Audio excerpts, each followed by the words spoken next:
Hello बच्चों, good morning. तो जैसा कि बच्चों आप सबको पता है कि जो हम लोग बायो एज का पेपर करा रहे हैं वो किस पे बेस्ड है, आपके 18 पॉइंट्स पे बेस्ड है, जिससे हर साल नीट में बेटा क्वेश्चंस पूछे जाते हैं, जिसमें आपका chemical, cell, gland disease, data, example और उसके साथ साथ prophase, interface, in situ, ex situ और आपके जितने भी इंपॉर्टेंट टॉपिक है 18 पॉइंट्स में उनका टेस्ट हम लोग करा रहे हैं। जिसमें पहला टेस्ट जो आपका है वो केमिकल्स का है, ऑल केमिकल्स एनसीईआरटी फर्स्ट का। ठीक है, तो आई होप आप सबका पेपर बहुत अच्छा गया होगा। जिसके जितने भी नंबर आए हैं बेटा इस टेस्ट में, कृपया करके मुझे कमेंट सेक्शन में जरूर बताएं और आपको पेपर कैसा लगा ये भी मुझे बताएं। तो जैसे कि mission for NEET 2025 Singh sir का मिशन है, अब पढ़ने का अधिकार सबको एंड डॉक्टर बनने का भी अधिकार सबको। तो बेटा इसी मिशन के तहत हमने बायो एज की सीरीज लॉन्च की है, जो आपके लिए नीट के पेपर में जब आप देने जाओगे तो बहुत बेनिफिशियल साबित होगी। और यही रीजन होगा कि आप 360 में 360 स्कोर करेंगे किसमें, बायोलॉजी के पेपर में। तो चलिए पहला क्वेश्चन हम लोग डिस्कस करते हैं। Lecithin a small chemical weight organic compound found in living tissues an example of. तो बेटा ये लिसाइथिन किसका एग्जांपल है? Lecithin is a type of phospholipid. Phospholipid, ठीक है, किसका एग्जाम्पल है? फॉस्फोलिपिड का एग्जाम्पल है। इसमें किस टाइप के बॉन्ड्स पाए जाते हैं? ईस्टर बॉन्ड्स, क्योंकि लिसाइथिन बेटा फॉस्फोलिपिड है और लिपिड किससे मिलकर बनता है? फैटी एसिड और ग्लिसरॉल से। और जब आपका कार्बोक्सिलिक एसिड और अल्कोहल के बीच में रिएक्शन होती है तो ईस्टर का फॉर्मेशन होता है, ईस्टर बॉन्ड का फॉर्मेशन होता है। तो फर्स्ट का करेक्ट आंसर हो जाएगा बेटा सेकंड। नेक्स्ट क्वेश्चन की तरफ मूव करते हैं। नेक्स्ट क्वेश्चन बेटा हमारे पास है, which of the following are required for the dark reaction of the photosynthesis. Dark reaction कहने का मतलब है आपकी कैल्विन साइकिल, कैल्विन साइकिल कहने का मतलब है आपकी C3 साइकिल। तो बेटा डार्क रिएक्शन में क्या क्या जरूरत पड़ती है हमें? डार्क रिएक्शन में हमें जरूरत पड़ती है CO2 की, जो बेटा क्या बनाएगा? आपका ग्लूकोज बनाएगा। ATP, NADP, H2, इन तीनों चीजों की हम लोग को डार्क रिएक्शन में जरूरत पड़ती है। अगर बात करें ATP और NADP, H2 की, तो ये बनते किसमें? Produced in light reaction but used in light reaction but used in dark reaction. Light reaction में तीन प्रोडक्ट बनते हैं, ATP, NADP, H2 and oxygen, जिसमें ऑक्सीजन रिलीज हो जाती है। और ATP, NADP, H2 का बेटा जो यूज है वो किसमें होता है? डार्क रिएक्शन में, फॉर द फॉर्मेशन ऑफ आपके ग्लूकोज। तो आंसर क्या हो जाएगा बेटा? C, D and E। तो करेक्ट आंसर हो जाएगा आपका थर्ड। नेक्स्ट क्वेश्चन की तरफ मूव करते हैं। तो cofactor of the enzyme carboxypeptidase. तो cofactor for carboxypeptidase enzyme is zinc which falls under the category of metal ions. किसके अंडर आता है बेटा? मेटल आयंस के अंडर आता है। अगर बात करें कोफैक्टर की तो तीन तरह के होते हैं। कितने तरह के? तीन तरह के, प्रोस्थेटिक ग्रुप, कोएंजाइम और बेटा तीसरा होता है आपका मेटल आयंस। प्रोस्थेटिक ग्रुप भी ऑर्गेनिक कंपाउंड है, कोएंजाइम भी आपका ऑर्गेनिक कंपाउंड है, लेकिन मेटल आयन इनऑर्गेनिक कंपाउंड है। ठीक है, ये बेटा टाइटली बाउंड होता है, ये लूजली बाउंड होता है टू द सबस्ट्रेट। और बेटा ये कैसा होता है बेटा? ये आपका इससे कोई सबस्ट्रेट से बाइंडिंग नहीं होती है, केवल हेल्प करता है। ठीक है, तो आपके थर्ड का करेक्ट आंसर क्या हो जाएगा बेटा? फर्स्ट। नेक्स्ट क्वेश्चन की तरफ मूव करते हैं, क्वेश्चन नंबर फोर्थ। और क्वेश्चन नंबर फोर्थ बेटा हमसे कह रहा है मैच लिस्ट 1 लिस्ट 4। तो बेटा यहाँ पे जितने भी टाइप के आपको लिस्ट 1 में दिए ये सब क्या है? प्रोटीन है। एक आपका चार्ट दिया है बायोमोलिक्यूल में, उसमें ये सब क्या है? प्रोटीन है और इनका फंक्शन भी वहां पे मेंशन है। तो अगर बात करें GLUT4 की, तो बेटा GLUT4 का काम होता है enables glucose transport into cell. अगर बात करें इंसुलिन की, तो बेटा इंसुलिन का काम क्या होता है? इंसुलिन का काम होता है बेटा, ये क्या करता है? ये एक टाइप का हार्मोन है जो कि किसके लेवल को मेंटेन रखता है? ब्लड में ग्लूकोज के लेवल को मेंटेन रखता है। ट्रिप्सिन, ट्रिप्सिन क्या है बेटा? Trypsin is a type of enzyme. Collagen क्या है? Collagen is a intercellular ground substance. The most abundant protein in animal world is collagen. तो बेटा करेक्ट आंसर क्या हो जाएगा? A का फोर्थ, B का फर्स्ट, C का सेकेंड एंड D का थर्ड। तो correct answer will be first. Next question की तरफ मूव करते हैं। Identify the step in try carboxylic acid cycle which does not involve oxidation of substrate. Does not involve oxidation of substrate कहने का मतलब क्या है कि यहाँ पे डायरेक्ट क्या हो रहा है? SLP हो रहा है। SLP कहने का मतलब क्या है? सबस्ट्रेट लेवल फॉस्फोराइलेशन, मतलब वहां पर डायरेक्ट फॉर्मेशन हो ATP का, उसको हमें ऑक्सीडाइज ना कराना पड़े जाके कहाँ पे? ETS में। तो वो आपका स्टेप कौन सा होता है? जब सक्सिनल कोएंजाइम में बेटा सक्सिनिक एसिड में चेंज होता है तो यहाँ पे एक GTP का फॉर्मेशन होता है जो कि इक्विवेलेंट होता है किसके? एक ATP के, जिसको हम लोग क्या बोलते हैं? Substrate level phosphorylation. तो फिफ्थ का बेटा करेक्ट आंसर क्या हो जाएगा? थर्ड। नेक्स्ट क्वेश्चन की तरफ मूव करते हैं। In C3 plant some oxygen binds to rubisco hence CO2 fixation is decrease. बिल्कुल सही बात है बेटा, C3 प्लांट्स में क्या होता है, C3 प्लांट्स का जो ग्लूकोज का प्रोडक्शन कम होता है वो किसकी वजह से होता है, फोटो रिस्पायरेशन की वजह से। जब रुबिस्को बेटा आपके ऑक्सीजन से बाइंड करता है तो वो फोटो रिस्पायरेशन करता है, तो इसमें फॉस्फोग्लिसरिक एसिड और फॉस्फोग्लाइकोलेट बनता है, लेकिन किसी भी टाइप के खाने का प्रोडक्शन नहीं होता है, तो is a type of wasteful process. और इसमें बेटा C3 प्लांट की प्रोडक्टिविटी क्या हो जाती है, कम हो जाती है। तो ये स्टेटमेंट बिल्कुल सही है। फिर बोल रहा है कि आपका इन C4 plant mesophyll cells show very little phosphorylation. Little क्या, C4 प्लांट में बेटा फोटो रिस्पायरेशन होता ही नहीं है। क्यों नहीं होता है, क्योंकि bundle sheath cell is surrounded by mesophyll cell, ठीक है। और मीजोफिल सेल में पहले CO2 O2 जाएगी, तो ये किसको एक्सेप्ट करेगा, यहाँ पे PEP फॉस्फोइनॉल पाइरुवेट मिलके मीजोफिल में किसको एक्सेप्ट करेगा बेटा, CO2 को एक्सेप्ट करेगा। और क्या बनाएगा, यहाँ पे फॉर्मेशन होता है ऑक्सैलो एसिटिक एसिड का। फिर ये बेटा मैलिक एसिड या एस्पार्टिक एसिड में चेंज होके किसमें जाता है, बंडल शीथ सेल में। और बंडल शीथ सेल में यहाँ पे ऑक्सीजन कार्बन डाइऑक्साइड को जाके क्या कर देता है, रिलीज कर देता है।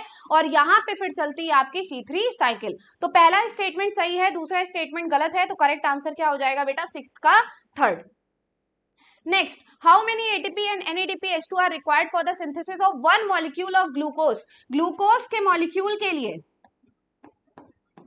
6 कार्बन चाहिए, 6 CO2 चाहिए आपको, 6 कार्बन चाहिए, 6 CO2 चाहिए, उसके साथ साथ 6, 12, 18 याद रखिएगा, किसमें, C3 साइकिल में। अगर बात करी जाए C3 साइकिल की, तो C3 साइकिल में बेटा क्या होता है, ग्लूकोज के प्रोडक्शन के लिए 6 CO2 चाहिए, 12 NADPH2 चाहिए, क्या चाहिए, 12 NADPH2 चाहिए, और 18 क्या चाहिए, ATP चाहिए। तो 6, 12, 18 का क्या होता है, रेशियो होता है। तो यहाँ पे हमसे क्या पूछा गया, ATP एंड NADPH2, तो 18 एंड 12। तो करेक्ट आंसर क्या हो जाएगा बेटा, सेकंड हो जाएगा। लेकिन अगर वहीं पे बात कर ले C4 की, तो यहाँ पे बेटा रेशियो क्या हो जाता है, 6 CO2, उसके साथ साथ 12 NADPH2, और क्या होता है 6, 12, 30, 30 क्या हो जाएंगे बेटा, ATP। ठीक है, तो यहाँ पे सेवेंथ का करेक्ट आंसर क्या हो जाएगा बेटा, सेकंड। नेक्स्ट क्वेश्चन की तरफ मूव करते हैं। नेक्स्ट क्वेश्चन है बेटा हमारे पास, which hormone promotes internode petiole elongation in deep water rice. Deep water rice में बेटा इंटरनोड पिटियोल इलोंगेशन कौन करता है, तो इंटरनोड पिटियोल इलोंगेशन करने की जिम्मेदारी बेटा किसकी होती है, इथाइलिन की होती है। किसकी होती है, इथाइलिन। इथाइलिन कैसा PGR है, गैसियस PGR है। कैसा PGR है, गैसियस PGR है। डुअल फंक्शन है इसके, प्रमोटर भी है और इनिबिटर भी है, लेकिन मेनली बेटा ये क्या है, मेनली आपका इनिबिटर की तरह बिहेव करता है। नेक्स्ट क्वेश्चन की तरफ मूव करते हैं। Spraying of which of the following phyto hormone on juvenile conifers help in the hastening the maturity period that leads to early seed production. तो ये बेटा किसका फंक्शन है, जिब्रेलिक एसिड का फंक्शन है। किसका फंक्शन है, जिब्रेलिक एसिड का। जैसे इंटरनोडल इलोंगेशन करा देना, स्टॉक की लेंथ बढ़ा देना ग्रेप्स में, फिर उसके साथ साथ शुगर केन की लेंथ बढ़ा देना, ठीक है, ये सब किसके काम होते हैं, जिब्रेलिक एसिड के काम होते हैं।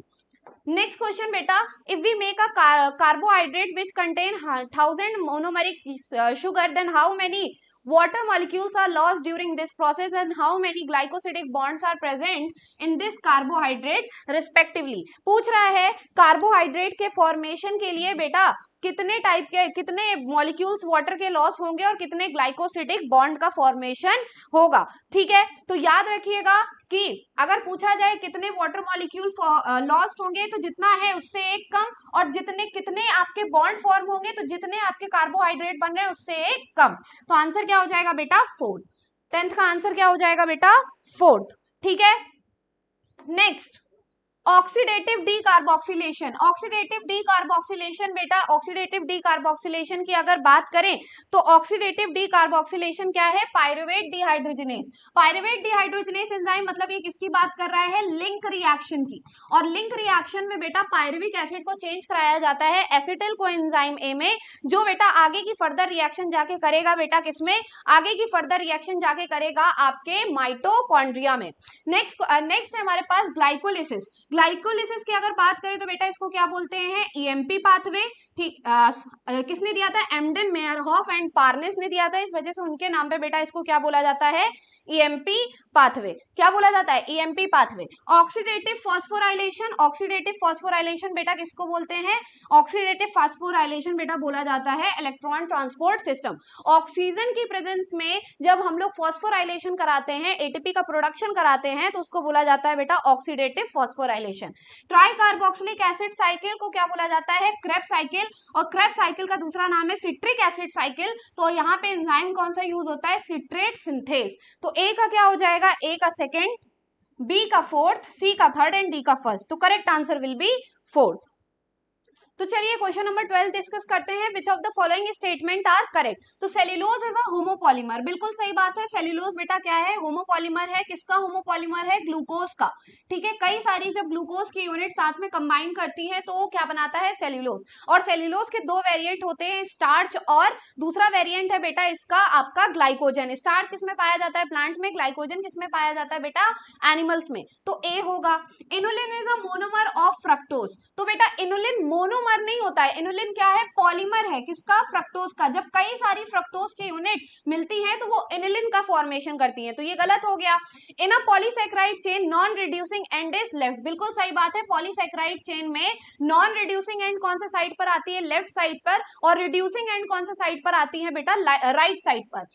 तो अ nucleotide has 3 chemically distinct part. Nucleotide के कितने केमिकली डिस्टिंक्ट पार्ट होते हैं? 3। ये भी बिल्कुल सही है। एक आपका NH2 ग्रुप हो गया बेटा, एक क्या हो जाएगा? एक जगह हाइड्रोजन रहेगा ही रहेगा। एक आपका कार्बोक्सिल ग्रुप हो जाएगा और एक क्या हो जाएगा बेटा? R variable group. तो 3 तरह के केमिकली डिस्टिंक्ट पार्ट होते हैं। पहला अमीनो ग्रुप, दूसरा R ग्रुप, तीसरा क्या? COOH group. ठीक है, तो करेक्ट आंसर बेटा क्या हो जाएगा? 12th का फर्स्ट। नेक्स्ट क्वेश्चन की तरफ मूव करते हैं। ये आपका केमिकल कंट्रोल एंड कोऑर्डिनेशन का है। तो देखा बेटा यहाँ पे जरा ध्यान से देखिएगा, CCK कोलेसिस्टोकाइनिन। बेटा अगर बात करें कोलेसिस्टोकाइनिन की, तो cholecystokinin is related with pancreas. किससे रिलेटेड है बेटा? पैनक्रियाज से रिलेटेड है। GIP की gastric inhibitory peptide, gastric inhibitory peptide की बेटा अगर बात करें तो ये किससे रिलेटेड है? गैस्ट्रिक ग्लैंड से सिक्रीशन और इनिबिशन कराता है। इनिबिशन कराता है, इनिबिटरी हार्मोन है, इनिबिशन कराएगा गैस्ट्रिक ग्लैंड से निकलने वाले सिक्रीशंस की। ANF एट्रियल नाट्यूरेटिक फैक्टर एक टाइप का बेटा क्या है? ये किसका काम करता है? वैसोडाइलेशन का काम करता है। रास मैकेनिज्म पर चेक रखता है। और बेटा ये कहां से रिलीज होता है? एट्रियल वॉल ऑफ हार्ट से। ADH अगर बात करें ADH की, एंटी डायूरेटिक हार्मोन। तो बेटा एंटी डायूरेटिक हार्मोन जिसका दूसरा नाम है वैसोप्रेसिन, ये रिलीज कहां से होता है? ये रिलीज होता है बेटा हमारे पिट्यूटरी ग्लैंड से, न्यूरोहाइपोफाइसिस से। लेकिन वर्क कहां पर करता है? किडनी पर। ठीक है, कहां पे वर्क करता है? किडनी पर। जब GFR क्या हो जाएगा बेटा? लो हो जाएगा। तो इसका आंसर क्या हो जाएगा बेटा? करेक्ट आंसर 13 का हो जाएगा आपका first. Next, a protein is imagined as a line, the left end represented by first amino acid C terminal and the right end represented by last amino acid N terminal। तो बेटा अगर बात करें C terminal और N terminal की, तो यहां पर देखिए इस साइड पर NH2 होता है और इस साइड पर COOH होता है। बीच में क्या है आपका? बीच में आपका कार्बन, इधर H, अभी मैंने डायग्राम बनाया था, और इधर R। तो जो आपका राइट एंड होता है, लेफ्ट एंड जो होता है बेटा फर्स्ट अमीनो एसिड का होता है। Left and is a first amino acid और वो N टर्मिनल होता है, ना कि C टर्मिनल। और राइट एंड बेटा कौन सा होता है? राइट एंड आपका C टर्मिनल होता है, जो कि लास्ट अमीनो एसिड को रिप्रेजेंट करता है। तो ये स्टेटमेंट तो गलत हो गई। अडल्ट हीमोग्लोबिन कंसिस्ट ऑफ 4 सब यूनिट, 2 सब units of alpha type and 2 सब यूनिट्स ऑफ बीटा टाइप। तो ये स्टेटमेंट बिल्कुल सही है। और ये किस टाइप का स्ट्रक्चर है प्रोटीन का? तो याद रखिएगा क्वाटरनरी स्ट्रक्चर के अंडर आता है। किसमें आता है? क्वाटरनरी स्ट्रक्चर के अंडर आता है। तो पहला स्टेटमेंट गलत, दूसरा सही है। तो आंसर क्या हो जाएगा? 4। Next, which of the following statements are correct? An excessive loss of body fluid from the body switches off osmoreceptors। जब excessive loss हो जाता है तो वो osmoreceptors को क्या कर देता है? switched off कर देता है। क्या ये स्टेटमेंट सही है? नहीं, ये स्टेटमेंट गलत है। excessive loss होगा जब बॉडी फ्लूइड का, तो वो osmoreceptors को एक्टिव कर देगा कि भाई देखो बॉडी में बॉडी फ्लूइड की क्या हो गई है? कमी हो गई, अब हमें कुछ काम करना पड़ेगा। उसके बाद बेटा बोल रहा है ADH facilitates water reabsorption to prevent diuresis. बिल्कुल सही बात है। ADH का काम ही है कि बेटा वो डायूरेसिस को प्रिवेंट करता है। इसी वजह से जब ADH हार्मोन की कमी हो जाती है तो होता है डायबिटीज इंसिपिडस, जिसमें लार्ज अमाउंट ऑफ यूरिन क्या होती है? निकलती है due to high release of water, ठीक है। एएनएफ कॉजेज वैसोडाइलेशन, तो मैंने अभी बताया था एएनएफ क्या करता है, रास मैकेनिज्म पे चेक करता है, जितना भी वैसो कॉन्स्ट्रिक्शन रास में होता है उसको कन्वर्ट बैक कौन करेगा, उसको कन्वर्ट बैक करने की जिम्मेदारी होती है किसकी, एएनएफ की। कहां से रिलीज होता है, एट्रियल वॉल से रिलीज होता है और वैसोडाइलेशन कराता है। ADH causes increase in blood pressure, बेटा एडीएच क्या करता है, ब्लड प्रेशर को इंक्रीज करता है, बिल्कुल सही है। एडीएच जीएफआर को इंक्रीज करता है और जीएफआर को इंक्रीज करने के लिए इसको वैसोकंस्ट्रिक्शन करना पड़ेगा। इस वजह से बेटा क्या होता है, यहाँ पर होता है ये ब्लड प्रेशर को क्या कर देता है, इंक्रीज कर देता है। अब देखो ADH is responsible for decrease in GFR, तो अभी बताइए जीएफआर को क्या कर देता है, बढ़ा देता है, ठीक है। तो करेक्ट आंसर क्या हो जाएगा, 15 का सेकंड। नेक्स्ट क्वेश्चन है, which of the following are not under the control of thyroid hormone, इनमें से कौन सा बेटा थायराइड हार्मोन के कंट्रोल में नहीं होता है, पूछा गया है, ठीक है। Maintenance of water and electrolyte balance, ये थायरॉक्सिन का बेटा फंक्शन है। रेगुलेशन ऑफ बीएमआर, ये भी थायराइड का फंक्शन है। उसके साथ साथ बेटा यहाँ पे बोल रहा है normal rhythm of sleep wake up cycle, ये बेटा थायराइड का फंक्शन नहीं है, ये किसका फंक्शन है, मेलाटोनिन का, और ये कहां से रिलीज होता है, पीनियल ग्लैंड से, ठीक। तो आपका सी वाले ऑप्शन हटा दीजिए, तो कौन सा सी वाले ऑप्शन, मतलब आपका जिसमें सी नहीं होगा वो आंसर नहीं होगा, तो दो तो ऐसे ही कट गए। फिर हम लोग डी वाला देखते हैं, डेवलपमेंट ऑफ इम्यून सिस्टम, ये भी बेटा नहीं होगा। Development of immune system is related with thymus gland due to the formation of T lymphocyte, तो आपका सी नहीं होगा, डी नहीं होगा, तो करेक्ट आंसर हमें क्या मिल गया, third. Which of the following statement are correct for catalysis, catalysis के बेटे रिलेटेड कौन सी स्टेटमेंट यहाँ पर सही है, तो enzyme shape is altered fitting more tightly around substrate, बेटा एंजाइम क्या करता है, अपने शेप को ऑल्टर करता है और टाइटली सबस्ट्रेट से क्या करता है, बाउंड करता है, आपका ये स्टेटमेंट सही है। Enzyme can break chemical bond of substrate to form new enzyme product complex, बिल्कुल सही बात है, पहले आपका एंजाइम सबस्ट्रेट कॉम्प्लेक्स बनता है, फिर क्या बनता है, एंजाइम प्रोडक्ट कॉम्प्लेक्स बनता है, तो ये भी सही है। उसके बाद enzyme product complex is a permanent complex, गलत है, परमानेंट होगा तो बेटा जो आपका प्रोडक्ट है वो रिलीज नहीं हो पाएगा, तो यहाँ पे जो बॉन्ड फॉर्मेशन होता है वो टेम्परेरी बॉन्ड का क्या होता है, फॉर्मेशन होता है, ट्रांजिएंट फेज होती है, कैसी फेज होती है बेटा, ट्रांजिएंट, तो यहाँ पे सी नहीं होगा, तो सी वाले ऑप्शन हटा दीजिए। उसके बाद डी बोल रहा है enzyme recovered as such after catalysis, बिल्कुल सही बात है, एंजाइम प्रोडक्ट में सबस्ट्रेट को चेंज करने के बाद जैसा था वैसा उस रिएक्शन से बाहर निकल जाता है, तो आंसर क्या हो जाएगा बेटा, fourth. Next, identify the substances having glycosidic bond and peptide bond respectively in their structure, तो ग्लाइकोसिडिक बॉन्ड आपका किसमें पाया जाएगा, कार्बोहाइड्रेट में, पेप्टाइड बॉन्ड बेटा किसमें पाया जाएगा, प्रोटीन में, तो ग्लाइकोसिडिक बॉन्ड के लिए हमें क्या देखना पड़ेगा, कार्बोहाइड्रेट, काइटिन क्या है, कार्बोहाइड्रेट है, कोलेस्ट्रॉल बेटा कार्बोहाइड्रेट नहीं, प्रोटीन नहीं है, ग्लिसरॉल ऑल बेटा ये क्या है, ये रिलेटेड है आपका लिपिड से, ये भी नहीं होगा। सेल्यूलोज, अगर बात करें सेल्यूलोज की तो ये तो बेटा आपका क्या है, आपका पॉलीसेक्राइड है, लेकिन लिसाइथीन क्या है, फॉस्फोलिपिड है, ये नहीं होगा। इनुलिन बेटा क्या है, पॉलीसेक्राइड है, और इंसुलिन क्या है, हार्मोन है, और कैसा हार्मोन है, पेप्टाइड हार्मोन है, तो आंसर क्या हो जाएगा 18th का फोर्थ। नेक्स्ट क्वेश्चन की तरफ मूव करते हैं, select the incorrect match for protein, तो ये यहाँ पे क्या दिखा रहा है, सेकेंडरी स्ट्रक्चर दिखा रहा है प्रोटीन की, और कौन सा स्ट्रक्चर है ये बेटा, बीटा प्लीटेड शीट, शीट का देखिए फॉर्मेशन हो रहा है, तो क्या बोलेंगे, बीटा प्लीटेड शीट, ये भी सेकेंडरी स्ट्रक्चर है, हेलिक्स का फॉर्मेशन हो रहा है तो अल्फा हेलिक्स, ये भी सही है, ये भी सही है, ये देखिए ऐसे ऐसे ऊबड़ खाबड़ स्ट्रक्चर है, तो ये किसका स्ट्रक्चर है, क्वाटरनरी स्ट्रक्चर, ठीक है। और यहाँ पर प्राइमरी स्ट्रक्चर में स्ट्रेट लाइन होती है जो कि बताती है कि कौन सा अमीनो एसिड कहां पर लगा हुआ है, तो हमारा आंसर क्या हो जाएगा 19th का fourth. Next question, which is the important site of formation of glycoprotein and glycolipid in eukaryotic cell, तो ग्लाइकोप्रोटीन एंड ग्लाइकोलिपिड मतलब आपका क्या हो रहा है, ग्लाइकोसाइलेशन हो रहा है, तो ग्लाइकोसाइलेशन कराने की जिम्मेदारी किसकी है, गोल्गी बॉडीज की। Next question, identify the wrong statement with reference to transport of oxygen, transport of oxygen से रिलेटेड बेटा क्या बताना है, गलत स्टेटमेंट बताना है। Binding of oxygen with haemoglobin is mainly related to partial pressure of oxygen, बिल्कुल सही बात है, बाइंडिंग वहीं पर ज्यादा होगी जहां पर ऑक्सीजन ज्यादा होगा, ठीक है। Partial pressure of CO2 can interfere with O2 binding with haemoglobin, बिल्कुल सही बात है। जहां पर CO2 ज्यादा होगा तो हीमोग्लोबिन बेटा किसके साथ, हीमोग्लोबिन किसके साथ बाइंड करेगा, हीमोग्लोबिन बेटा बाइंड करेगा किसके साथ, CO2 के साथ। High concentration H+ concentration in alveoli favours the formation of oxy haemoglobin. तो अगर H+ की कंसेंट्रेशन हाई होगी, जो कि आपकी एल्वेलाई में नहीं होती है, टिश्यू साइड पर होती है, तो वो फेवर करती है किसको, कार्ब अमीनो हीमोग्लोबिन बनाने में क्या करती है, हेल्प करती है, और ये टिश्यू साइड पर होता है। तो करेक्ट आंसर क्या हो जाएगा 21 का थर्ड।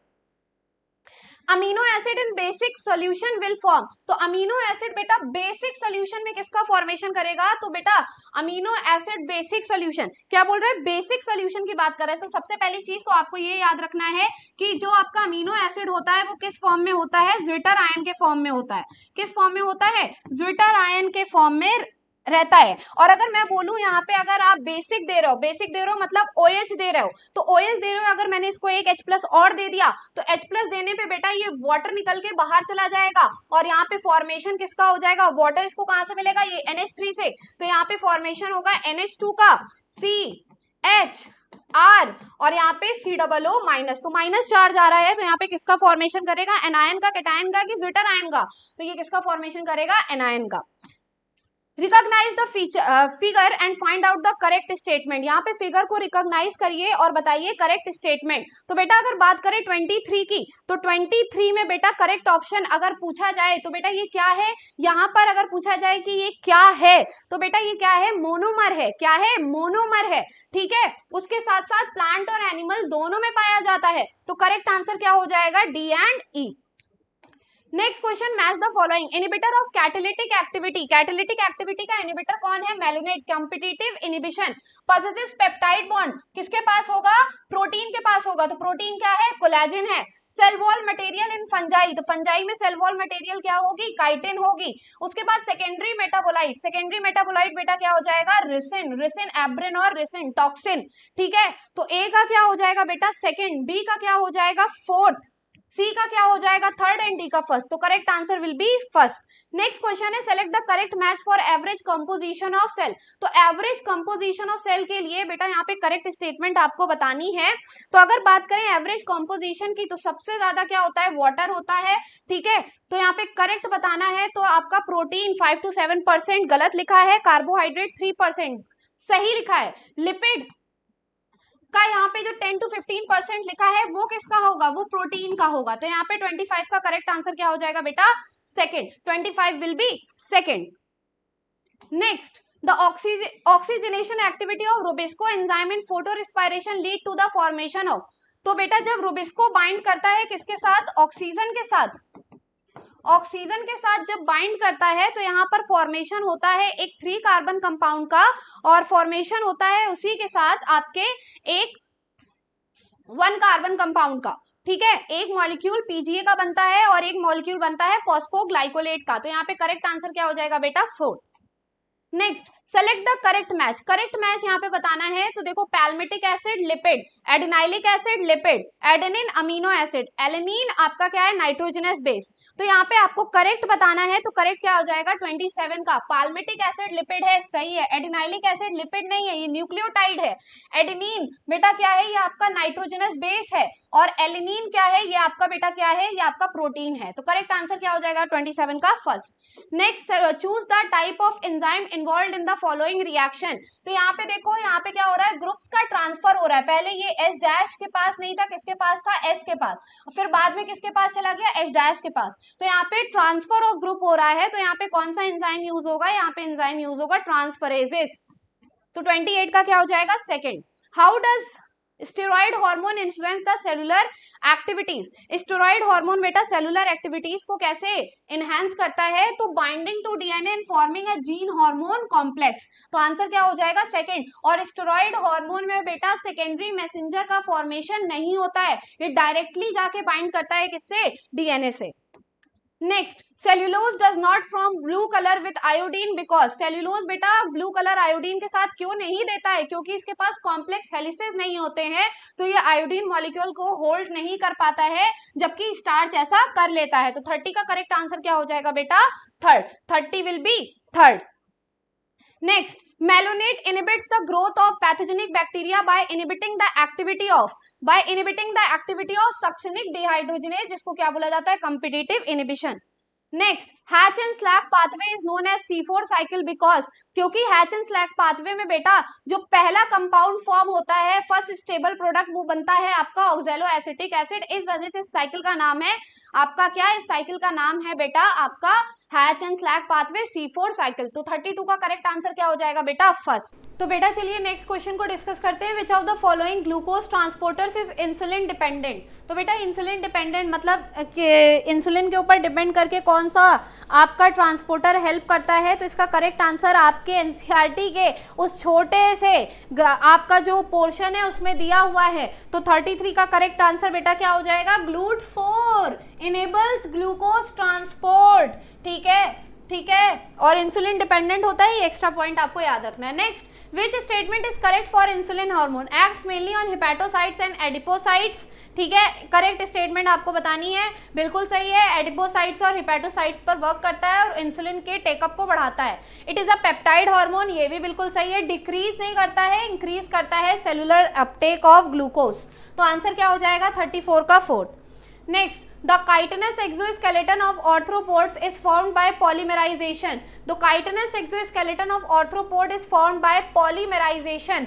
तो काइटनस एक्सोस्केलेटन बेटा आर्थ्रोपोड का पॉलीमराइजेशन से होता है और उसमें क्या प्रेजेंट होता है, तो याद रखिएगा एन एसिटाइल ग्लूकोसामाइन. ठीक है, ये भी आपका होमोपॉलीमर है लेकिन ये कॉम्प्लेक्स पॉलीसैकेराइड है. Next, conversion of glucose to glucose 6-phosphate, the first irreversible reaction of glycolysis is catalyzed by. तो कौन कैटलाइज करता है बेटा इसको, हेक्सोकाइनेज. क्वेश्चन नंबर 37, कौन सा क्वेश्चन नंबर, क्वेश्चन नंबर 37. तो कॉनकैनावेलिन ए, अगर बात करें कॉनकैनावेलिन ए की तो बेटा क्या है, ये लेक्टिन है. कॉनकैनावेलिन ए क्या है बेटा, लेक्टिन है. पिगमेंट क्या हो जाएगा, carotenoid and anthocyanin. Alkaloid morphine codeine. Essential oil lemon grass oil. Next, it takes very long time for pineapple plants to produce flower. Which combination of hormone. तो देखो आपके पाइनएप्पल में अगर पूछा जाए कि फ्लावरिंग को इनिशिएट कौन करता है, तो इनिशिएट कौन करेगा, आपका इथाइलिन. और उसको इंड्यूस कौन करता है, ऑक्सिन. तो आंसर हो जाएगा यहाँ पे किसका मिक्सचर देना पड़ेगा, ऑक्सिन एंड इथाइलिन का. Next, receptors associated with aortic arch and carotid artery can also recognize changes in which chemical concentration and send necessary signal to the rhythm sender for remedial action. तो बेटा ये किस पे work करेगा, किसको sense करेगा, किसके अमाउंट को सेंस करता है, तो CO2 के भी, H+ कंसेंट्रेशन के भी. तो आंसर क्या हो जाएगा बेटा, 39 का third. Next, mark the correct statement in context to O2 binding to Hb. तो O2 बाइंडिंग जब Hb बेटा O2 से कंबाइन करता है तो बनाता है HbO2. इसके लिए pH हाई होना चाहिए, H+ कंसेंट्रेशन लो होना चाहिए और PCO2 लो होना चाहिए और आपका PO2 हाई होना चाहिए और टेम्परेचर भी लोअर होना चाहिए. तो आंसर क्या हो जाएगा बेटा, फोर्थ. और ये किस साइड पे होता है, एल्वियोलर साइड पे. Next, malic acid. Malic acid is related with Krebs cycle. कितने कार्बन कंपाउंड है, 4 कार्बन. फॉस्फोग्लिसरिक एसिड बेटा इज रिलेटेड विथ ग्लाइकोलिसिस. किससे रिलेटेड है, ग्लाइकोलिसिस से रिलेटेड है. ATP synthase is related with ETS. किससे रिलेटेड है, ETS से. इथेनॉल किससे रिलेटेड है, फर्मेंटेशन से. एल्कोहलिक फर्मेंटेशन में इथेनॉल का फॉर्मेशन होता है और एक कार्बन डाइऑक्साइड रिलीज होती है. तो ए का क्या हो जाएगा, थर्ड, बी का फर्स्ट, सी का सेकेंड एंड डी का फोर्थ. तो correct answer will be first. Next, if glucose molecule has 2000 calories energy, how much energy will be remain unutilized if lactic acid of alcohol fermentation from glucose taken place. तो बेटा calories less than 7% energy ही बेटा form होती है. तो less than 7% के अगर हिसाब से आप निकालोगे तो कितनी कैलोरीज बचेंगी, नियरली 18,600 कैलोरीज ही बचेंगी. How much energy will remain unutilise if lactic acid, तो कितनी अनयूटिलाइज रह जाएगी, इतनी है. Starting from sucrose up to the production of glucose 6-phosphate which enzyme is are involve. तो जब बेटा ग्लूकोज सुक्रोज अप टू, तो सुक्रोज बेटा चेंज होगा पहले किसमें, फ्रक्टोज और ग्लूकोज में, थ्रू द एंजाइम इन्वर्टेज. और फिर बेटा ये ग्लूकोज से बनेगा glucose 6-phosphate with the help of enzyme hexokinase. तो A and B, first option. Next, during the degradation of 6 glucose molecule in fermentation the net gain of ATP per glucose molecule degraded is, तो बेटा इसका correct answer क्या हो जाएगा? Third. केवल 2 जो ATP direct बनते हैं उन्हीं का फायदा होता है, बाकी जो NADPH2 बनते हैं वो तो यूज हो जाते हैं, तो इस वजह से नेट गेन कितना होता है? 2 ही एटीपी का होता है, जिसको बोला जाता है लेस देन 7% एनर्जी ही बनती है। If we make 100 ATP through ETS then how many numbers of NADH2 and FADH2 respectively required? क्या होगा?